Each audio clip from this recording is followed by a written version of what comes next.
So this video is about the process of making one of my arcade machines, which is surprisingly interesting, particularly the changes of direction, the disasters and also serendipity that happens along the way. I don't just sit at a computer drawing CAD drawings. So anyway, to start with, I thought you need to see a video of the final machine in use.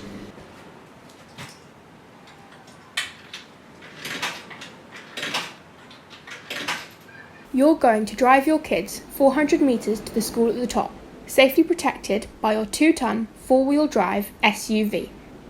All you have to do is get there without hitting anything. First, choose if you're an advanced driver or a beginner. Now, get a feel for how the steering wheel moves your car, the white one at the bottom. Once you feel confident, press the ignition button and start driving.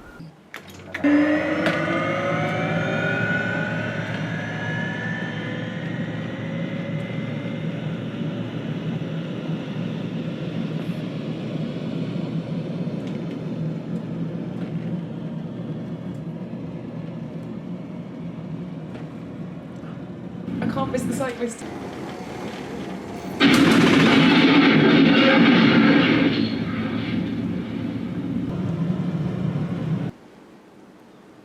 You have been awarded a B grade Certificate of Merit as you only had 1 or 2 accidents on the entire journey.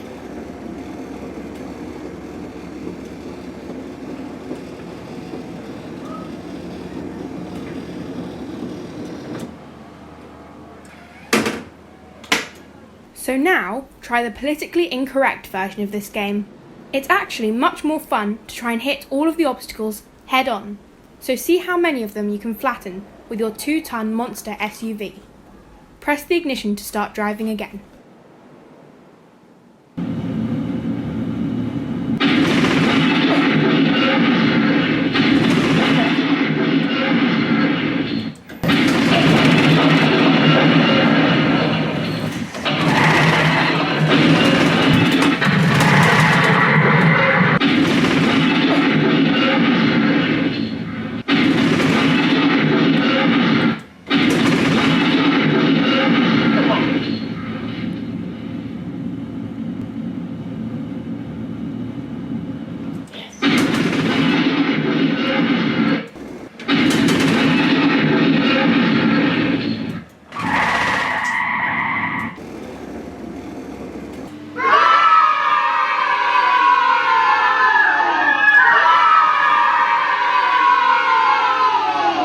Wicked! You're a seriously bad parent.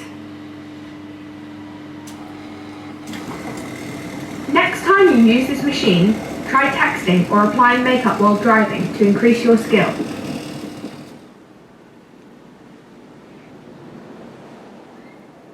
So I start with a germ of an idea. In this case, I really just wanted to make a narrow machine because I'm running out of space in the arcades and a narrow machine's easier to fit in and more versatile to move around. So I think I initially thought about space tourism and having a rocket going up. That didn't really go anywhere. Then I thought of a driving game, but realised it'd have to be a very slow driving game because you've only got 6 foot to travel. But that's what reminded me of going to visit my mum, because at the top of her road there's a posh school, and when the kids come out, the road fills up with the most enormous SUVs and trying to park and trying to get past each other and stuff.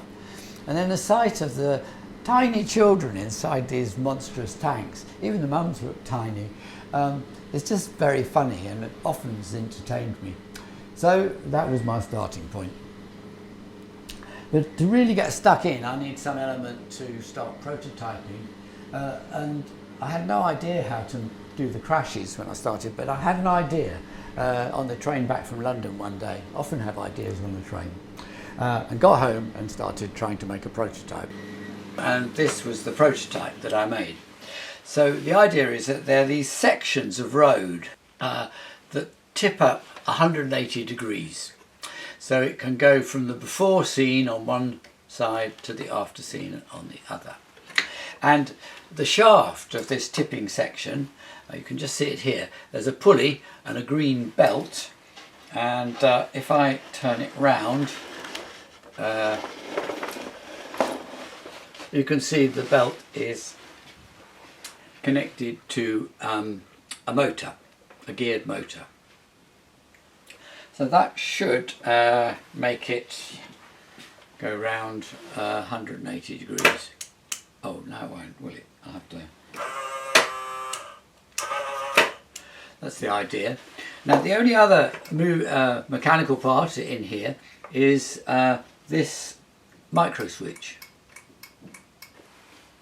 The switch is interrupting the current to the motor, but if for some reason this bit of road gets tipped a bit, either by my pushing it down, it then flips.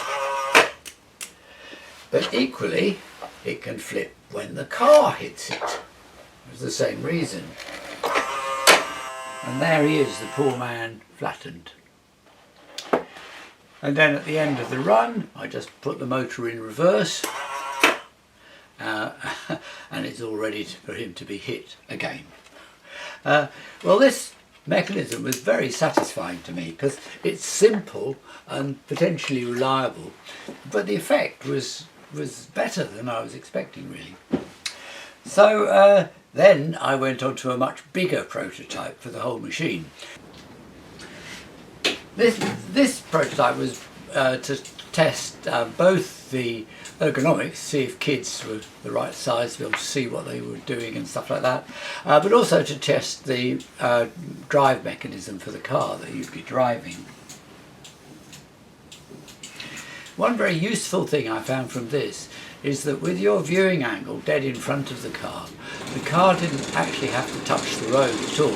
It could be up to 40 mil above the level of the road and still looked as if it was on the road and still looked as if it was crashing into the obstacles.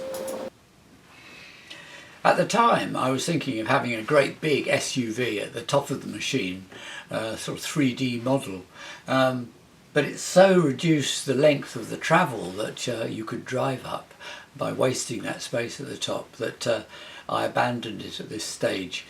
These prototypes are useful for all sorts of things that you wouldn't expect or necessarily think about. So after making these prototypes, I felt confident enough to start the final machine. And this always starts with the exterior steel box section frame.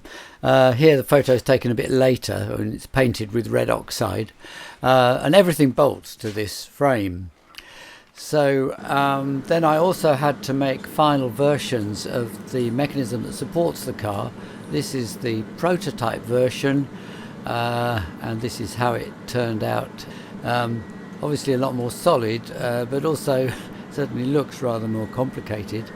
Here it is in use, moving the car from side to side. There's a couple of limit switches at the bottom, and that little white switch just above that marks a centre position. Then there's also a second motor at the top there, and the point of that is to lift the car up to clear all the obstacles as it returns to the bottom for the next run. So we've now put in all the trapdoors, so they're flipping 180 degrees. We've got one left to do. Very, very fiddly, much more fiddly than I thought. Adjustment is rather crucial. But I've now left them on test. They've been running for 24 hours or so. And so now I've just built the first scene and I'm just about to test it.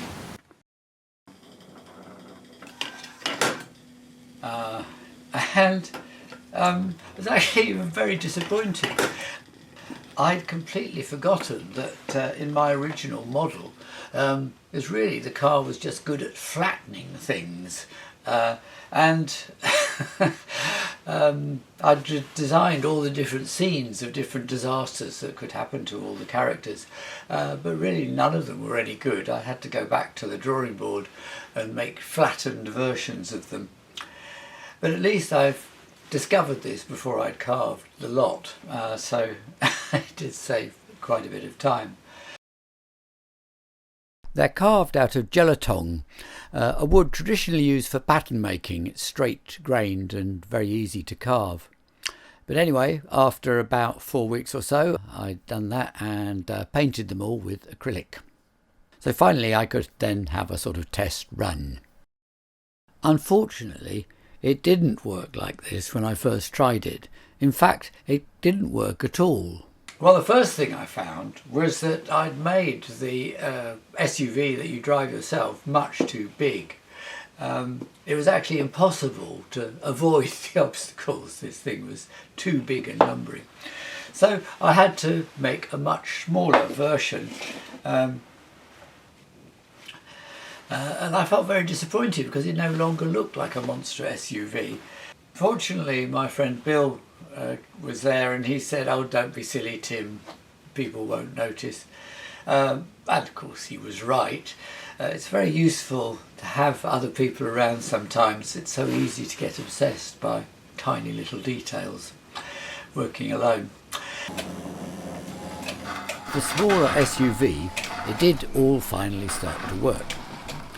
You can also see here tiny little black carbon fibre rods that I added to protect the paintwork of the models. In fact, the car can now only hit the rods and not the actual wood. I realised there was another problem that wasn't obvious immediately, and that was that the car could get stuck on the extreme sides, or if it hit the sides of the obstacles. So I decided really the computer, the PLC, would have to know whereabouts on the track it was so it could do the right thing to avoid getting stuck. So to do this I added two extra sensors. This one is called a slotted opto switch. So if I connect it up, anything that goes in the slot will switch it. So in the machine I made a little comb for the opto switch to pass through. So as it passes through, it's effectively counting up, so that the computer has a number then as to which position it is across the track. You can see the comb here. You can't actually see the sensor, it's hidden below. The vertical motion, I used a slightly different one. This one is called a diffuse opto sensor. So there's an LED in one side and the opto sensor in the other. So if I hook this one up, this will just detect anything that's immediately in front of it if it's close enough. So it's detecting my finger there, but if it's more than an inch or two, then it won't detect it. So for the vertical motion, I had a strip of aluminium and just some insulating tape that I ran along, and then cut the insulating tape into stripes, if you like. So now when this passes along, it counts how high up it's got, and it counts back down again as the thing goes down. So it's a sort of map of where the thing is. The downside of this is that it makes the PLC program more complicated. It's not too bad writing it. Debugging it can be a bit of a problem, but the worst thing is trying to remember exactly what I've done 5 or 10 years later, even if I've written notes. With the machine getting more complicated, I decided to abandon one earlier idea, which I thought was central to it. I thought the kids should be asking you questions while you drove up the track to distract you. But really I decided that was one thing too many.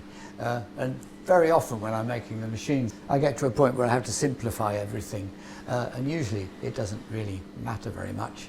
So once I've got all the motors and the bits and pieces in, I can then start to wire it all up. And there are a lot of wires in my recent machines, as you can see in here. But one thing that's really helped is this multi-core. So it's a 25 way, and each wire is a nice different colour. So I run this multi-core out to different parts of the machine from the control panel, and then split them open into the separate cores for the final stage. This neatens everything up, but also I always leave some spare cores so that near the end of making a machine there are always extra things that need fitting. But this way I don't have to add any extra wires, they're already there. Telephone engineers do this, so there's always spare wires on the line. So of course all the wires come back to the PLC, the relays, the power supplies. You can see there's quite a lot of complexity in it all by the end of it. Just for up and down motor, side to side motor, and for the scenes you end up with quite a lot of stuff. Then, it's down here is the bright sign. That's what plays the video and the audio. This is the same on all my machines, so although it used to be a real fiddle to get it to run, now it's fairly automatic. So with all the wires in place, I could finally program a test program to see how it all worked. And the sad thing is, it was very, very disappointing. It's actually very boring running the car up, avoiding all the obstacles. Nothing happens. I don't know why I hadn't thought of that. It was several days before I thought to even try running the car up and crashing into everything instead. And it was so much more fun. So of course it's obvious really. I've just been very naive.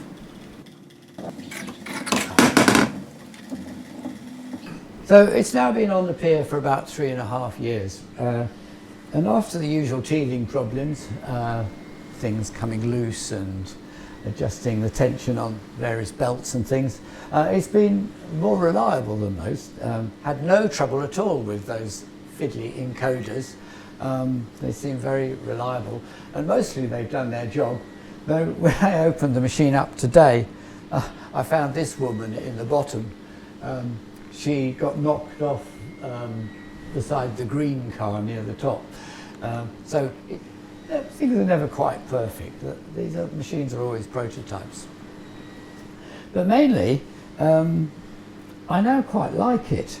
It's particularly the anarchy of it encouraging kids to crash into everything. I now see it more as a sort of celebration of political incorrectness than about the 2-ton monster SUVs. And I always feel very proud when I see a parent or a grandparent encouraging their kids to mow down everything in sight.